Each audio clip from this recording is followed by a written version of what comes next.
여러분들 혹시 의식성찰이라는 말 들어봤어요? 아니면 여러분들 살아가면서 의식성찰하고 계시는 분은 계세요? 사실 우리가 신앙심을 깊게 하고 싶다든지 영성을 심화시키고 싶다든지 이런 이야기들 많이 하죠. 그랬을 때 의식성찰은 영적 심화를 위해서 필수적으로 요청되는 부분인 거예요. 그래서 우리 이것을 좀 집중적으로 살펴봤으면 합니다.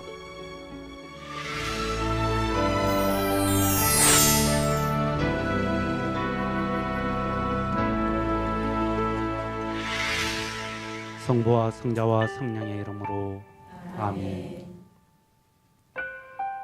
주신 예수님, 저희들 이 여정에 계속 함께 하시면서 필요한 용기와 힘들을 더해 주십시오. 특별히 오늘 이 시간을 통해서는 의식성찰에 대해서 깊게 알아들을 수 있도록 도와주십시오. 당신께서 인간을 바라보셨던 그 눈길로 저희들 자신을 바라보고 저희들 삶을 바라보고 정리하는 가운데 더욱더 본래의 저희들 모습과 있는 그대로의 모습이 잘 통합을 이뤄낼 수 있도록 조화를 이뤄낼 수 있도록 필요한 지혜들을 더해 주십시오. 좋으신 당신 이름으로 기도드렸습니다. 아멘. 성부와 성자와 성령의 이름으로 아멘. 예, 우리 다음 주가 되면은 영신수련 둘째 주간으로 넘어갈 거예요. 근데 둘째 주간으로 넘어가기 전에 오늘은 의식성찰에 대해서 좀 보고 다음 주로 넘어갔으면 하는데, 지난주에 우리가 이렇게 봤지만은 이 첫째 주간에서는 있는 그대로의 내 모습을 본다, 이런 이야기를 했었죠. 통상은 죄의 묵상을 한다 이렇게 이야기를 하지만은 무슨 윤리도덕적인 죄를 얼마나 많이 지었는가, 그리고 그 점에 대해서 얼마나 뉘우치고 있는가, 이런 것을 보는 것이라기보다는 내 안에 있는 어두운 점들과 나쁘다고 생각하는 점들, 이런 점들을 함께 봄으로써 내 자신의 온전한 모습, 밝은 면과 어두운 면, 긍정적인 면과 부정적인 면, 이것을 함께 보는 가운데 내 자신의 모습을 있는 그대로 보고 그러는 가운데 성장을 일궈내고자 하는 것, 그것이 첫째 주간의 목적이다 이랬죠. 그래서 영신수련 피정에 있어서 첫째 주간의 기도를 하는 것과 의식성찰을 하는 것, 이거 내나 같은 맥락인 거예요. 이 의식성찰을 하고 거기에 따라서 우리가 고백성사회로 이어지는 것, 이게 전부 같은 맥락이죠. 하나로 이렇게 쭉 연결되고 있는 거예요. 근데 그 중에서 오늘 우리는 특별히 의식성찰하는 것을 좀 봤으면 하는데, 의식성찰이라는 이야기 들어본 적이 있어요? 예, 양심성찰이라고도 그러죠. 근데 양심성찰하는 단어보다는 의식성찰하는 표현을 저는 더 좋아하는데, 양심성찰 이러다 보면은 또 자연히 양심이 좋니 나쁘니 이런 이야기 하죠. 양심이 올바르니 그러니 이런 이야기도 하고, 그러면서 곧잘 우리는 또 죄 중심으로, 그래서 윤리도덕적으로 판단하고 단죄하려고 하는, 책임을 물으려고 하는 이런 움직임으로 떨어질 위험이 있는 것 아닌가, 그런 차원에서 양심성찰하는 것보다는 의식성찰, 내 마음의 흐름들, 의식의 흐름들을 좀 깊게 살펴보자, 이런 관점에서 의식성찰이라는 표현을 쓰는 게 더 좋은 것 아닌가, 그렇게 생각을 하는 거예요. 근데 이런 단어를 들어보지도 못하신 분들도 많이 계실 거예요. 우리 옛날부터 뭐 일일 삼성, 올바르게 살아가려면은 하루에 3번 자기를 반성해야 된다. 이때 성하는 거는 반성, 돌이켜서 성찰해 본다, 이 말인데, 곧잘 우리가 그동안에 우리 신앙생활 하면서 이루어져 오고 있는 관행이라 그럴까, 습관들을 보면은 성찰한다 이러면서 양심 성찰 내지는 내가 뭘 잘못하고 뭘 잘했는가, 무슨 죄를 지었는가, 이런 면에다가 초점을 두고 성찰해온 것이 대부분인 것 아닌가 하는 거예요.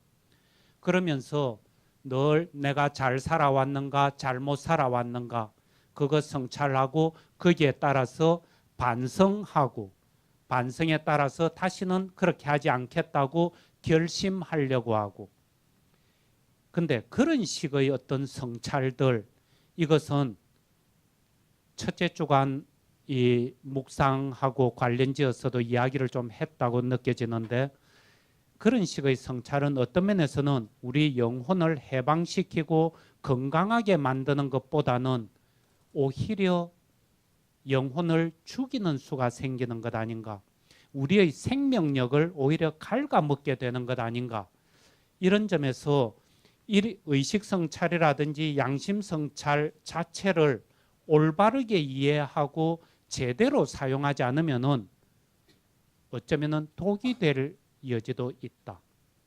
이런 점을 우리가 좀 염두에 두고 봤으면 하는 거예요. 근데 그러면은 이런 의식성찰이 왜 필요한가? 우리는 있는 그대로의 내 모습 하는 것을 알아듣는 것에 초점을 두었었죠. 그러면서 기도를 통해서 지나온 체험이라든지 내 성격이라든지 이런 걸 가지고 내 자신의 있는 그대로의 내 모습을 깊게 알아들으려고 애써왔던 거예요. 자, 그래 가지고 그런 기도들을 통해서 깊게 알아들었다 치자. 그 알아들음 혹은 깨달음이라 그럴까, 아니면 알아들었다, 지라 그럴까, 이런 깨달음이나 알아들음이 내 삶 속에 있어서 그대로 살아내지 못한다면, 행함으로 이어지지 못한다면은 이 깨달음, 알아들었다는 것이 무슨 의미가 있겠는가 하는 거예요. 있는 그대로의 내 모습을 알아듣고 본래의 내 모습을 알아들었고, 혹은 기도들을 통해서 예수님이 어떤 분이신지에 대해서도 또 알아들었다 치자. 근데 그렇게 기도에 깊게 머물고 알아듣고 나름대로 깨달음까지도 얻었다 하는 사람이 실질적으로 일상의 삶 속에서 살아내는 모습은 거기에 걸맞지가 않다면, 살아내는 모습은 좀 오히려 보통 사람들보다 떨어지는 면이 있다면은 그거 좀 곤란하지 않는가 하는 거예요. 그리고 우리는 물론 깊게 깨달으면은, 알아들으면은 그대로 존재의 변화들이 일어나고 행함도 그대로 일어나고, 그래서 일상의 삶 속에서 말하고 행동하는 것이 바뀐다고 이야기를 하는 거예요. 과연 그렇다고 보여지죠. 그럼에도 불구하고 그렇게 한 차례 그 깨달음이 내 안에 존재를 바꿔버리고 그것이 행동으로까지 이어지는 이런 일들이 일어나는 것은 그렇게 흔한 것이 아닌 거예요. 깨달았다 해가지고 바로 행동에까지 탁 연결되는, 그래서 전체적으로 보면서 전체적으로 사람이 바뀌었구나, 이전 사람이 아니구나, 평화방송 강의하는데 가가지고 열심히 방청하고 기도하고 이러더니 진짜 딴 사람이 됐구나, 저 자매가 옛날에 내가 알고 있던 자매가 아니구나, 이런 식의 어떤 변화들이 일어나는 것은 그렇게 간단한 일이 아니다 하는 거예요. 이런 점에서 우리가 뭘 알아듣고 깨달았다 손치더라도 이 알아들음과 깨달음의 깊이가 얕을 수가 있죠. 그러면은 당연히 거기에 따른 행함도 약해지기 마련이죠. 그래서 어떤 때는 그 깨달은 바대로 행하기도 하다가 어떤 때는 또 옛날 습관대로 넘어지기도 하고, 가정 생활에 있어서는 어느 정도 변화가 일어날지 모르지만은 본당에 가서 교회에 가서 활동하는 데 있어서는 아직도 변화가 더딘가 하면은 의식주 같은 그런 문제에 있어서는 또 나름대로 변화가 일어나지만은 다른 또 자녀를 교육을 시키고 사회에 내보내고 하는 이런 문제에 있어서는 달리 이전 사람들과 똑같이 움직이고 할 그런 위험성들이 다분히 있다. 그래서 이런 것들을 성찰을 통해서 의식 성찰을 통해서 이 양면을 통합시켜 나가는 거예요. 깨달음을 얻었다 치면은 그 깨달음에 입각해 가지고 내 모든 삶이 생각이나 말하는 것이나 행동하는 것이 그대로 변화되고 있는가? 내가 알아들은 그 깨달음에 입각해서 내 삶이 영위되고 있는가? 이런 것들을 차근차근 짚어보지 않으면 안 된다 하는 거죠. 이런 점에서 의식 성찰이 중요하다 하는 거예요. 그래서 그렇게 본다면은 이런 깨달음과 이 알아들음과 행을 통합시켜낼 뿐만 아니라 어떤 면에서는 본래의 내 모습이라고 뭔가 알아들었죠. 그 본래의 내 모습과 있는 그대로의 내 모습, 이것을 또 역시 통합시켜내는 것이기도 한 거예요. 우리가 계속 있는 그대로의 내 모습을 알아들으면서 나아가기 위해서는 본래의 내 모습 하는 것이 뭔가 하는 것이 늘 나침반 역할을 하면서 가르쳐 줘야 되죠. 거기에 입각해서 있는 그대로의 내 모습을 쭉 봐나가는 거예요. 이것은 바로 하느님 당신 자신이 어떠신가, 내지는 예수 그리스도께서 어떤 분이신가, 예수 하느님 당신을 손에 잡히는, 눈에 보이는 감각적인 형태로 변화시켜낸 분이 예수 그리스도이시죠. 예수님이신 거예요. 이런 분을 통해서 드러나는 이 모습과 구체적인 나 내지는 우리 인간들의 모습, 이 모습을 역시 통합시켜내는 것. 이런 양자 간에 통합이 일어나지 않으면은 무슨 의미가 있겠는가? 혹은 그렇게 이야기할 수도 있어요. 우리가 늘 좀 갈등을 일으키고 있는 신앙생활을 제대로 한다는 신앙생활하는 면하고 그 다음에 우리 일상의 살아가는 일상적인 삶의 모습하고 이 두 개를 또 어떻게 통합시켜내는가? 우리의 신앙이라는 것이 제대로 된 신앙이라면은 본래의 내 모습에 적합한 그런 신앙생활일 것이고 하느님 보시기에 좋고 예수 그리스도를 닮은 그런 모습에서의 신앙일 것이다 하는 거예요. 거기에 비해서 또 일상의 삶이라는 것은 그저 가족 안에서 이웃 안에서 지지고 볶고 그러면서 살아가는 거기에는 있는 그대로의 내 모습이고 구체적인 내가 있고 구체적인 이웃 인간들이 있는 이런 모습들이죠. 이런 모습들을 어떻게 통합시켜낼 것인가? 여러분들도 기도 많이 하고 계시겠지만은 진짜 주위에 보면은 1시간, 2시간을 예사로 앉아서 기도에 몰두하고 계시는 분들도 계시는 거예요. 성체조배를 깊게 하신다든지 아니면 묵상기도를 깊게 하신다든지. 근데 대단히 좀 유감스러운 장면 중에 하나는 가끔은 그렇게 기도에는 깊게 몰입을 하는데 그래서 무슨 예수님에 대한 이야기를 해본다든지 하느님에 대한 이야기를 해보면은 혹은 속되게 이야기해서 성스러운 이야기를 뭘 해본다면은 아주 많은 이야기를 깊게 잘 해내는데 이상하게 그런 사람이 일상적인 삶을 살아내는 모습을 보면은 그냥 고개가 약간 갸우뚱해지는, 기도에는 깊게 머물고 신앙생활을 아주 열심히 하는 것 같은데 오히려 사람과 사귀기에는 가까이 다가가기 좀 겁나고 너무 이렇게 엄숙하고 그러면서 일상의 삶 속에서 가족 안에서 이웃 안에서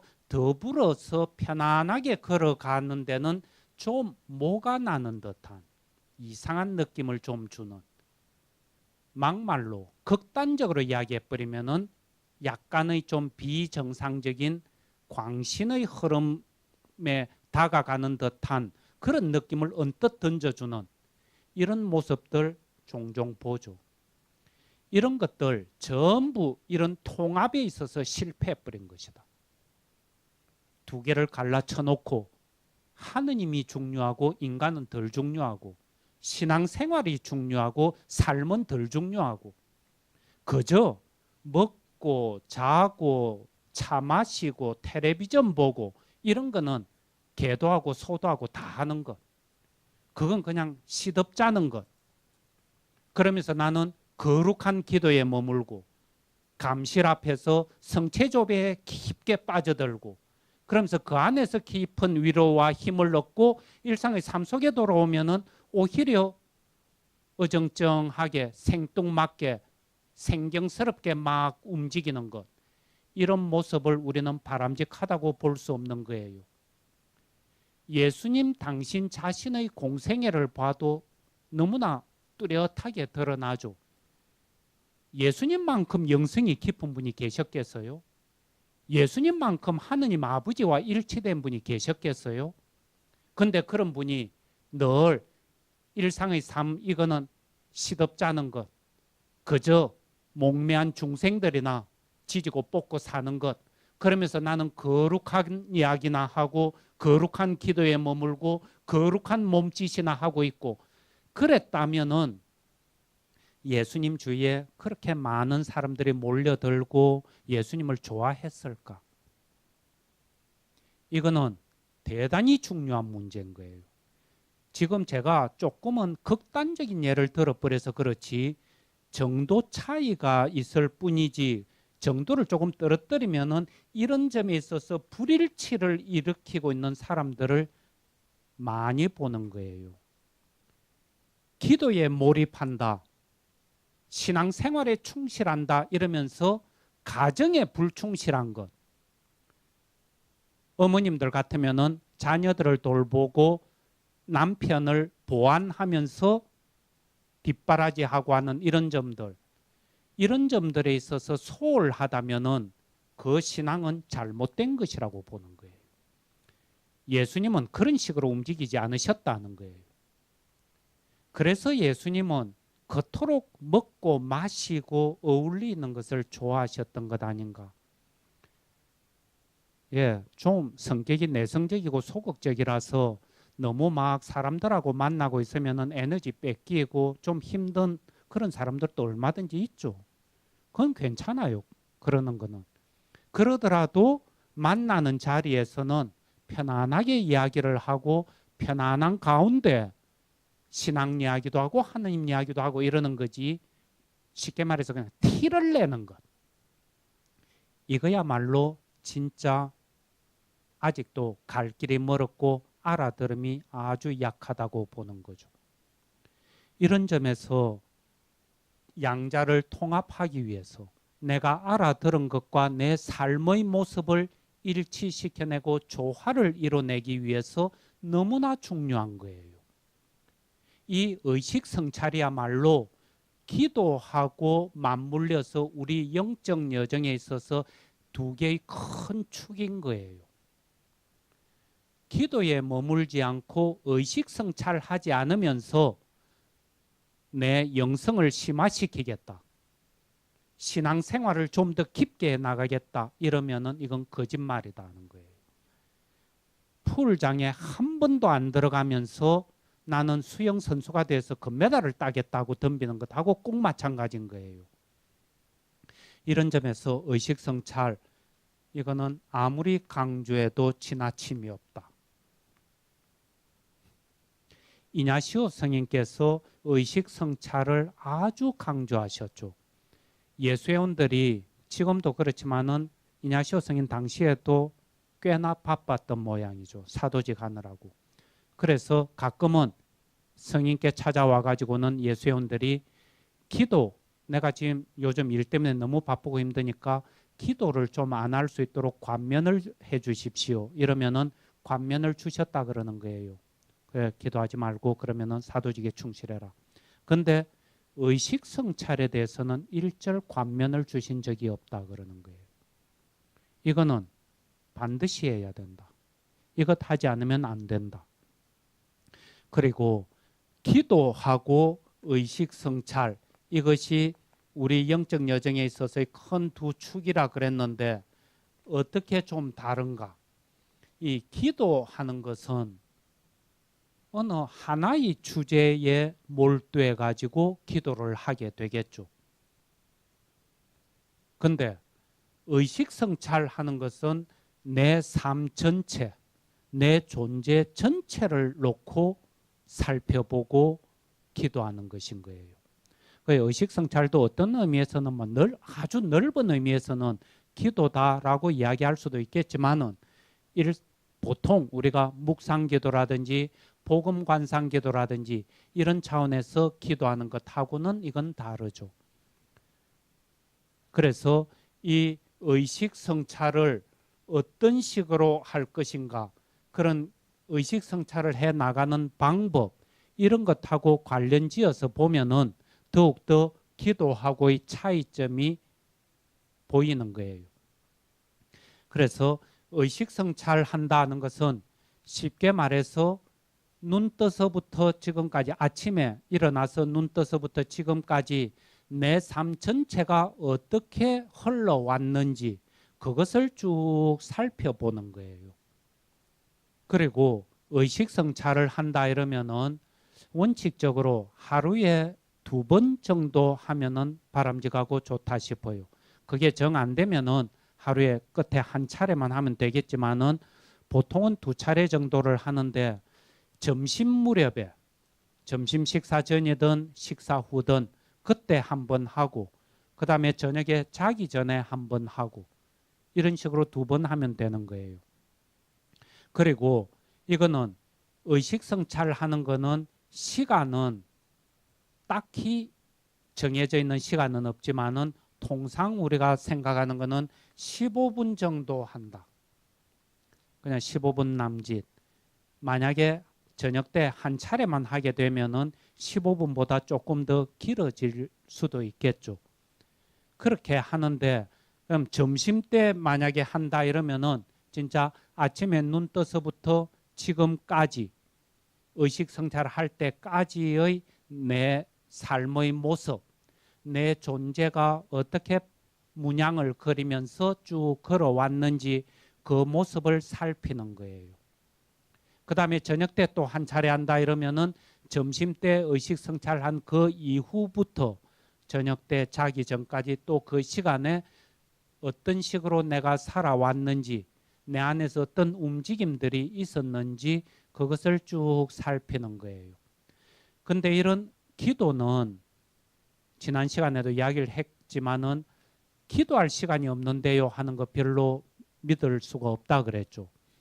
그럼에도 불구하고 만부득이 기도는 진짜 못할 경우도 생기죠.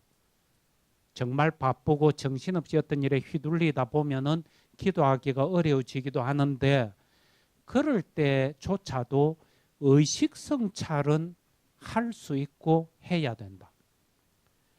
의식 성찰은 또 기도하고 달라서 반드시 정좌세를 하고 허리를 꼿꼿하게 세우고 꼼짝도 하지 않고 집중해 가지고 의식 성찰하는 그런 게 아닌 거예요.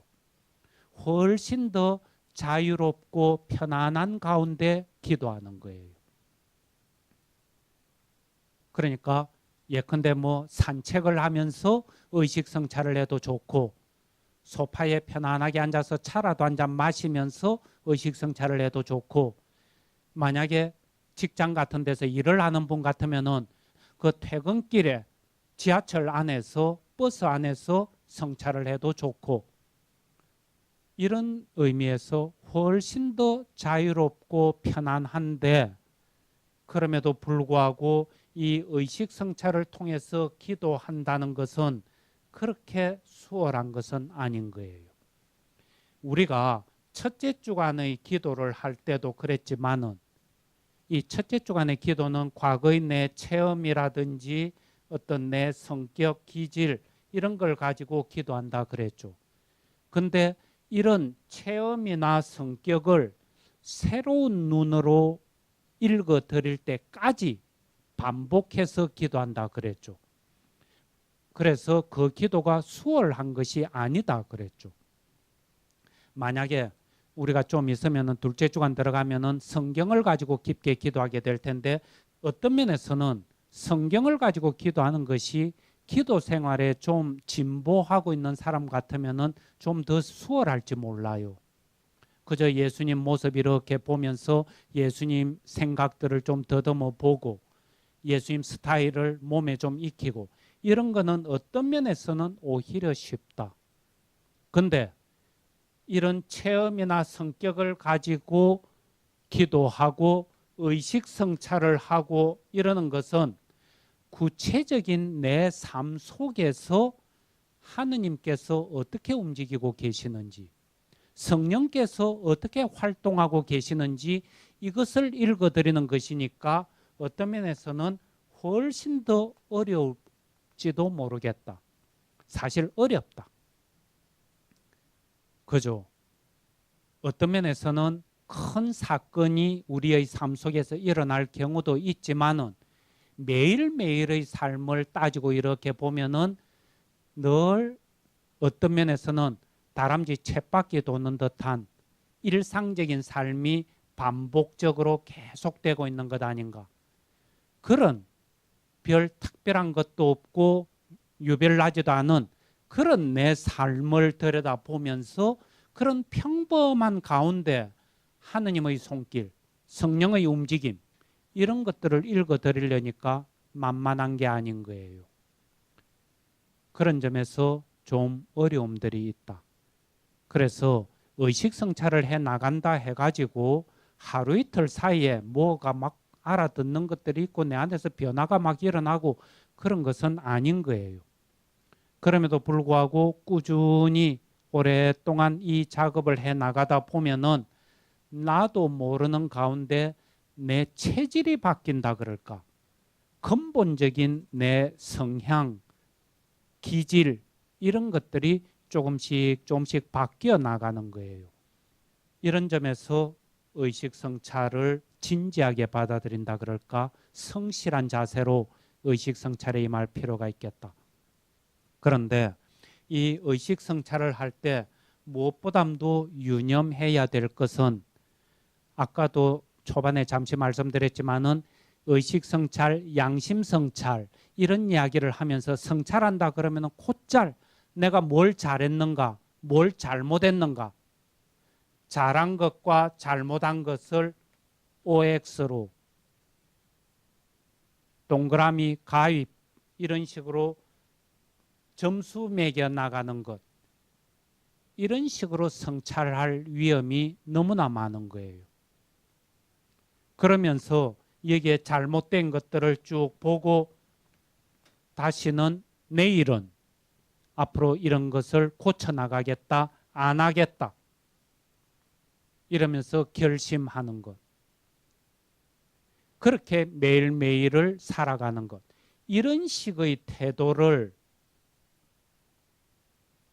많이 가르치는 것 아닌가. 그리고 이렇게 살아가는 것도 나름대로 괜찮죠. 그리고 이것을 통해서 여러 가지 위로와 힘도 많이 얻죠. 그리고 사람도 조금씩은 성장해 나가는 거예요. 근데 제가 볼 때는 이런 것이 그냥 소시적에 어릴 때 할 일이지 어른이 되어서까지도 이 일을 계속하고 있어서는 곤란한 것 아닌가. 가끔은 보면은 수도회에 이렇게 다니다 보면은 수도회에서 처음에 수도 생활을 시작하는 그 초심자라 그럴까, 처음에 지원자, 청원자, 수련자 이런 기초 양성기에 있는 그런 사람들을 양성시킬 때도 곧잘 이 방법을 쓰는 것 같아요. 그러면은 늘 내가 수도의 규칙을 뭘 어긴 것이 없는가, 혹은 일반적으로 우리가 알고 있는 사회 규범, 생활 관습 이런 데 비춰 가지고 내가 뭘 잘했고 뭘 잘못했는가, 그런 게 리스트가 쭉 있고 거기에 따라서 OX를 쭉 매겨 나가고 그리고 이런 점은 내일부터는 고치겠다 결심하고. 근데 적어도 수도회에 들어올 나이가 되면은 20살이 넘죠. 20살이 넘으면 아니 그 전부터라도 중고등학생 정도만 돼도 이 방법이 과연 바람직하고 좋을까? 제 개인적으로는 의문인 거예요. 이렇게 되면은 늘 정답은 늘 빤히 다 나와 있는 거예요. 무엇이 옳고 무엇이 그르고 무엇은 좋고 무엇은 나쁘고 무엇은 해야 되고 무엇은 해서는 안 되고 이것이 명명백백하게 리스트가 딱 작성이 되어 있는 거예요. 그러면은 나는 거기에 맞춰서 잘했냐 잘못했냐 이런 점수 매기는 것만 하게 될 뿐이지 정말 내 존재에 대한 이해, 우리 인간에 대한 이해, 이 사회와 세상에 대한 이해 이런 것을 놓칠 위험이 너무나 많은 것 아닌가. 똑같은 행동이라도 이런 상황에서는 바람직하고 좋은가 하면은 저런 상황에서는 안 좋죠. 술 마시는 것 일률적으로 술은 마셔도 된다, 마시면 안 된다 그렇게 이야기할 수 있겠느냐 하는 거예요. 정말 흥겨운 자리에서 서로 축하하면서 그럴 때 술 한잔 하는 것 체질상 도저히 술이 한 방울이라도 들어가면은 몸이 그냥 반란을 일으키는 사람도 있죠. 그런 체질상으로 뭐가 안 되는 경우를 제외하고는 술이 좀 약하고 뭐 술 별로 안 좋아하고 이런다 하더라도 그 분위기에서 함께 더불어 기뻐하기 위해서 한 잔쯤 마실 줄 아는 것 그런 게 훨씬 바람직하고 좋은 것 아닌가. 그런 자리에서는 술을 또 마셔야 되는가 하면은 또 어떤 자리에서는 아예 술을 아무리 좋아하고 잘 마신다 하더라도 입에도 안 대야 할 자리도 있는 거죠. 이런 점에서 우리는 어떤 규범이라든지 내 행동을 규정하는 여러 가지 규칙들이 명명백백하게 딱 정해져 있는 것이 아니고 늘 그때 상황을 봐야 된다. 지금 이 자리에서 지금 상황에서 내가 이렇게 하는 것이 저렇게 하는 것이 좋은가 이런 것들을 살피면서 거기에 쫓아서 움직이는 것이야말로 성령의 움직임이신 것 아닌가. 그래서 이런 점들을 우리가 필히 염두에 두고 의식 성찰을 해 나가야 되겠다 하는 거예요. 그러면은 의식 성찰을 통해 가지고 내가 지금 너무나 부족하고 잘못된 부분이 많으니까 그것을 전부 체크해서 찾아내서 반성하고 그래서 그것을 수정 보완해 나가는 것이다. 이런 식으로 의식 성찰을 알아들었으면은 곤란하겠다 싶은 거예요. 그러면은 늘 내 부족한 것이 보이고 그것을 이뤄내고 있지 못한 점에 대해서 늘 답답하고 괴롭고 죄의식까지 느끼고 그러면서 좌절감에 떨어지고 이러면서 의식 성찰해야 된다는 것이 늘 의무감으로 숙제로서 이렇게 다가오는 그런 식의 의식 성찰을 할 것이 아니고 지금 내 자신이 얼마만큼 완전한 존재인가를 깊게 알아듣고 하느님께서 나를 얼마만큼 이쁘게 보시고 좋아하고 계시는가 이 점에 대한 깊은 자각이 성결 문제인 거예요. 그래서 지금 현재 내가 대단히 아름답고 좋은 존재다. 그러면서 완전을 이루고 있는데 그것이 있는 그대로 오늘 살아내는 내 모습을 이렇게 보면서 본래의 모습이 제대로 이루어지고 있는지 어떤 면에서는 하나의 놀이라고 친다면은 그 놀이가 정말 재밌게 신바람나게 펼쳐지고 있는지 아니면은 하나의 작품이라고 생각을 한다면은 그 작품이 오늘 내가 오전 중에 혹은 오후 동안에 살아낸 내 삶이라는 이 하나의 작품이 정말 아름답고 깊이가 있게 전개되었는가? 이것을 살피면서 어떻게 하면은 좀 더 아름답게 만들어낼 수 있겠는가? 좀 더 깊이가 있는 것으로 만들어낼 수 있겠는가? 여기에 의식 성찰의 어떤 목적이 놓여 있는 거예요. 이런 점에서 의식 성찰을 한다 할 때 우리한테 가장 중요하게 다가오는 것이 하느님 안에서 대단히 친밀감 있게 부드럽게 따뜻하게 머무는 것. 그 말은 내 자신을 지극히 사랑스럽고 따뜻한 눈으로 바라보는 것이에요. 이 점에 있어서 그 전에 양심 성찰이라든지 죄의 묵상을 중심으로 하는 그런 관점에 서 있는 사람은 자기 자신을 따뜻한 눈으로 바라보는 여기에 걸려 넘어지기 십상인 거예요. 따뜻한 눈으로 잘 보지 못하고 판관의 눈으로 탁 보기가 쉬운 거예요. 여러분들 스스로를 이렇게 보면은 여러 가지 부족하고 결점 많고 불완전하고 이런 점들이 확 부각돼서 눈에 들어올 가능성이 크죠. 한쪽 면만 특별히 강조해서 보는 거죠. 반대편에 있는 그 면을 같이 잘 못 보려고 하는 거죠. 그렇기 때문에 이 점을 함께 보려고 덤빈다 하는 것 자체가 자기 자신을 크게 신뢰하고 자기 자신을 깊게 사랑하고 보듬어 안아주는 자세인 것이고 그 자세야말로 예수님의 눈길로 바라보는 자기 자신의 모습이다. 그런 식으로 첫째 주간에서 했던 것처럼 예수님께서 우리 인간을 바라보시는 그 눈길로 자기 자신을 바라보는 그런 의식 성찰이 되지 않으면 안 된다. 그것이 바로 하느님의 품 안에서 의식 성찰하는 것이다. 하느님 제쳐놓고 내가 내 머릿속에 있는 여러 가지 기준들을 가지고 판관이 되어서 그렇게 성찰해 가는 것 아니다 하는 거예요. 그런 어떤 내적 태도랄까 바라보는 시각 이것이 딱 확립이 되면은 그 바탕 위에서 의식 성찰할 때 비로소 성장이 있고 변화들이 일어나는 거예요. 그랬을 때 특별히 어떤 점을 기준으로 해서 의식 성찰을 할 것인가 하면은 내가 자유인으로 살았는가 노예처럼 살았는가 내가 주인이 되어서 움직였는가 종으로서 움직였는가 이런 것들이 식별을 하는 데 있어서의 기준인 거예요.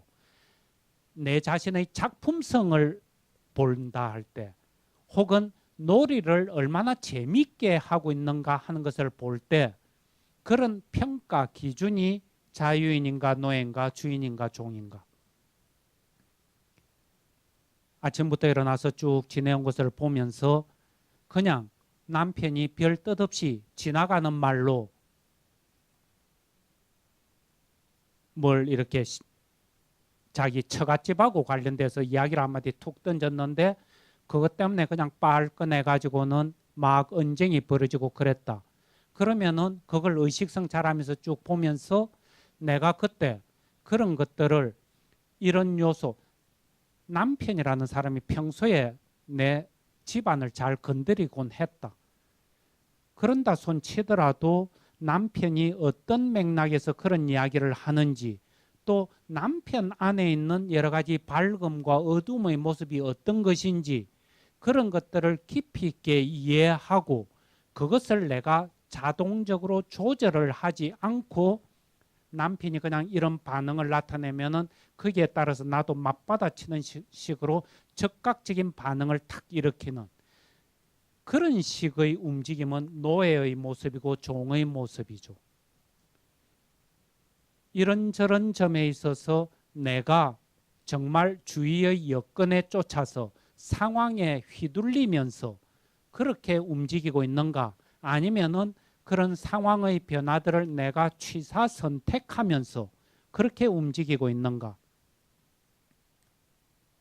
우리 죽는 모습도 그렇죠. 예수님 당신 자신 그러시죠. 나는 누가 나를 죽이는 것이 아니다. 내가 내 스스로 목숨을 내놓는 것이다. 내가 만약에 내놓는 것이 아니라면은 어느 누구도 감히 내 생명을 건드릴 수가 없다. 가장 궁극적인 삶과 죽음의 문제에서까지 당신이 얼마만큼 확연하게 주인으로서 자유인으로서 움직이고 계시는가. 우리처럼 그저 막판까지 쫓기는 데까지 쫓겨서 어쩔 수 없이 죽음이라는 세력에 굴복하는 것하고는 아주 다른 모습인 거예요. 예수님 복음에서 그런 이야기 하시죠. 여러분들이 신앙이 제대로 되어 있다면은 마치 곡간에서 새 것과 흠 것을 마음대로 꺼내 쓸 수 있는 곡간 주인과 같다. 우리 안에서 이런저런 움직임이 일어나더라도 거기에 내가 어떻게 반응하는가 하는 것을 일단 한 번 더 스크린을 할 필요가 있는 거예요. 남편이 언짢은 소리를 하면은 기분이 나빠지고 발끈하는 것, 이거는 자연스럽다. 근데 거기에 대해서 즉각적으로 반응을 하느냐 아니면은 한 번 더 물러나서 한 번 더 생각을 하고 내가 화를 낼 건지 말 건지 결정을 하고 움직이는 것하고는 이거는 아주 다른 거예요. 이런 점에서 내가 어떻게 움직이고 있는지를 살펴보고 그것도 또 노예처럼 종처럼 살았다 이래가지고 나는 나쁜 녀석이다. 내일부터는 절대 이런 식으로 살지 말고 자유인으로 살자.